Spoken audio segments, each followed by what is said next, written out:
In addition to the event storyline we just introduced, the Adventurers Guild has also prepared some other event minigames to spice up the TCG tournament. That's right.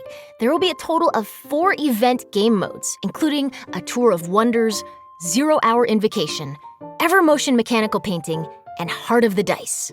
In a Tour of Wonders, the organizer has set up checkpoints in various nations. After you complete the required challenges by navigating obstacles or defeating monsters, you'll be able to obtain commemorative stamps at the checkpoints. So collect more of these stamps during your sightseeing tour to obtain the corresponding rewards. Okay, I see. So the stamps will be like proof of your experience traveling in different nations during the event. You know, just like collecting stamps in a passport. Exactly.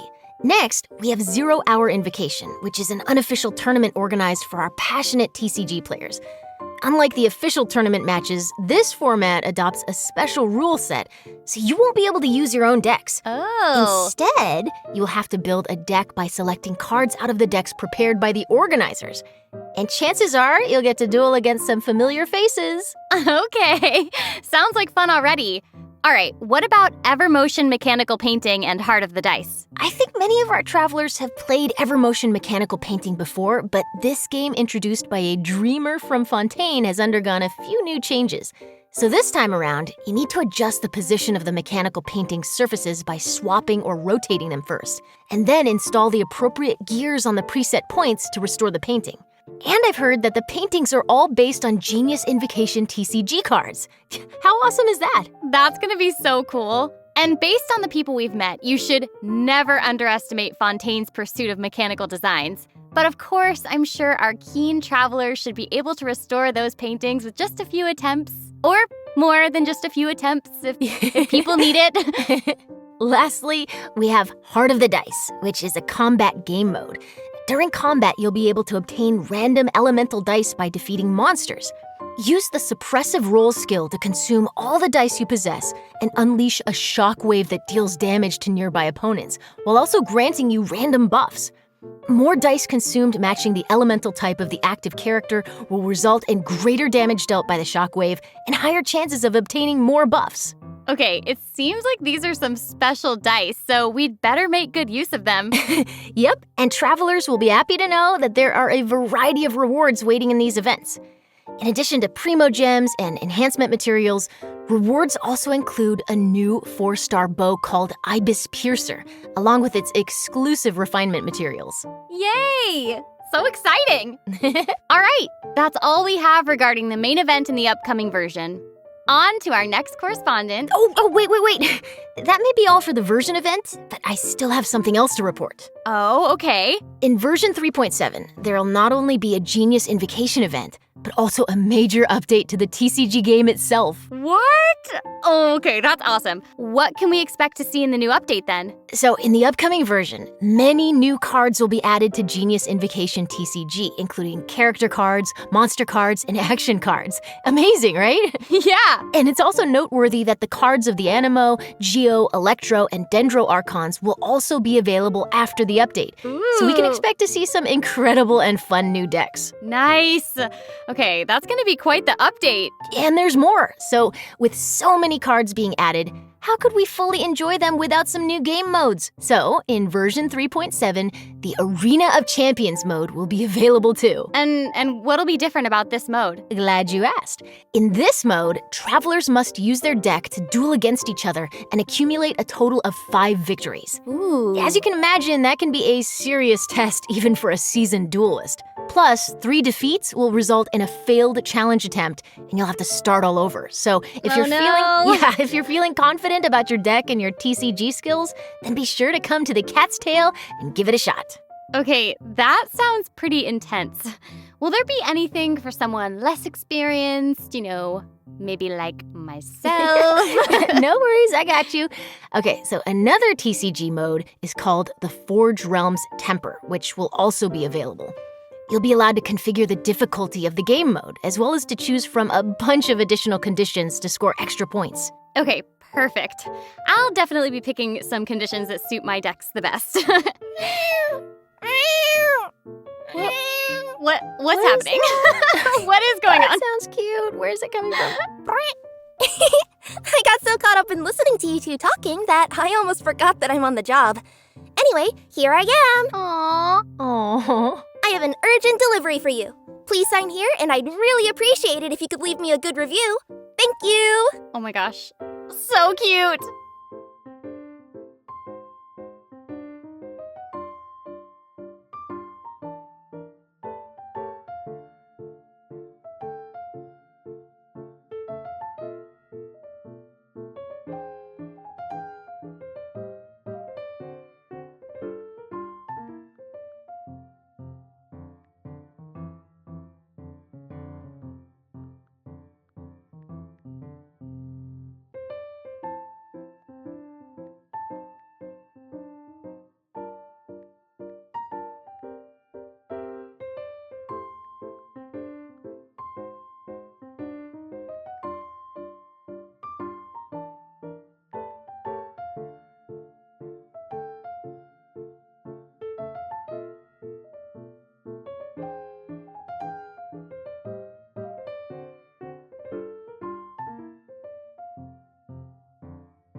Welcome back, travelers!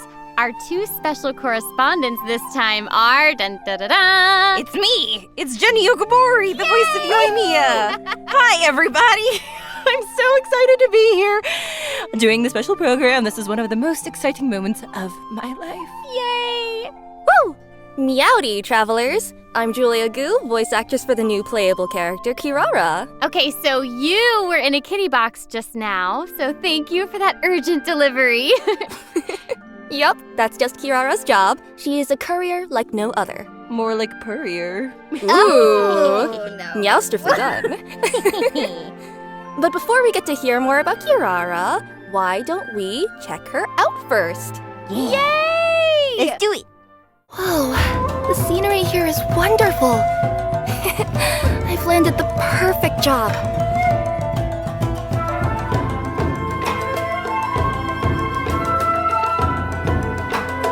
Coming through.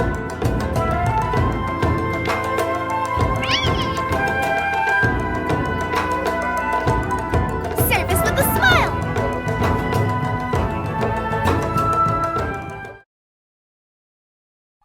Oh my gosh, I want her to be my best friend. She's so cute! Is Her tails.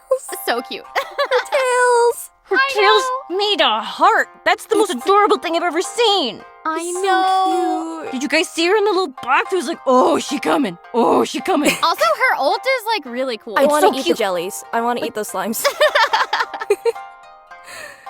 Kirara works as a courier for Komaniya Express and often makes international deliveries. She's also a yokai from Inazuma called a Nekomata, and there's nothing she can't deliver. Oh, okay, that explains like the cute little kitty cat tails and why her shoes are like those cute little cat claws. They have like the toe beans at the bottom, and I want a pair.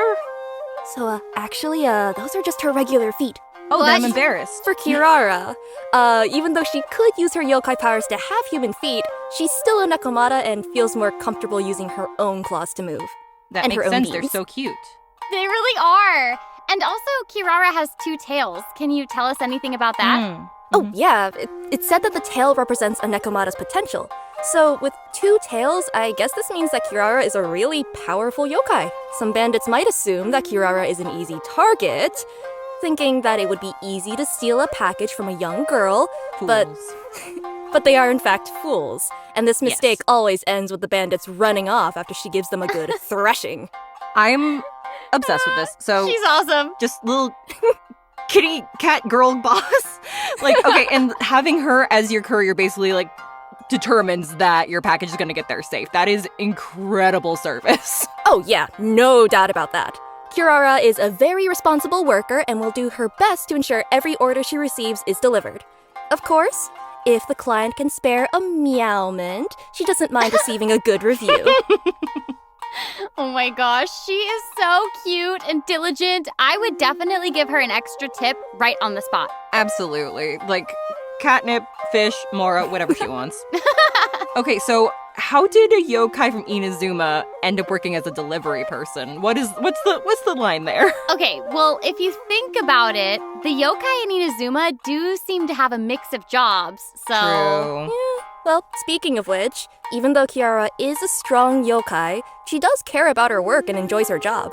She also enjoys human society, fashion, going to places she's never had the chance to visit before. Her deliveries give her a way into human society and also allows her to explore new places. To her, working is basically like getting to take a series of expense-free trips. Wait, you know what I just realized? Charlotte is technically traveling for work too. So maybe they can get together and enjoy some expense-free outings. Cool. Ooh.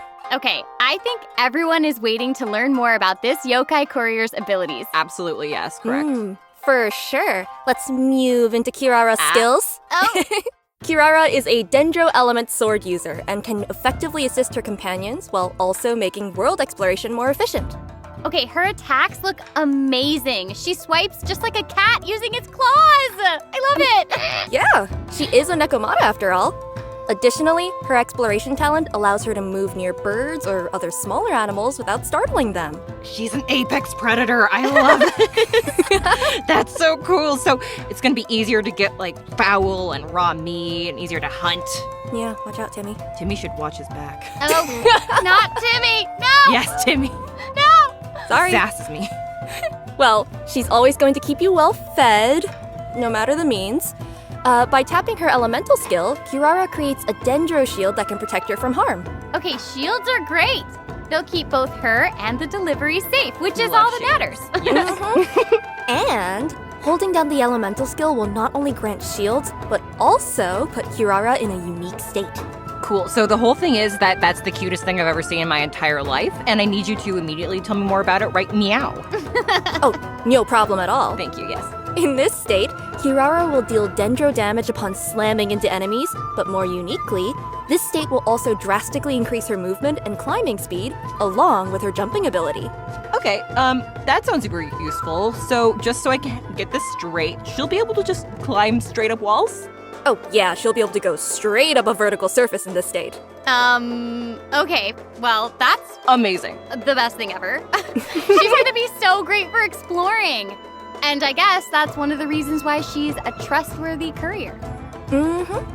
And finally, with her elemental burst, she smashes the enemy with a special delivery package, which then explodes into numerous small dendro bombs.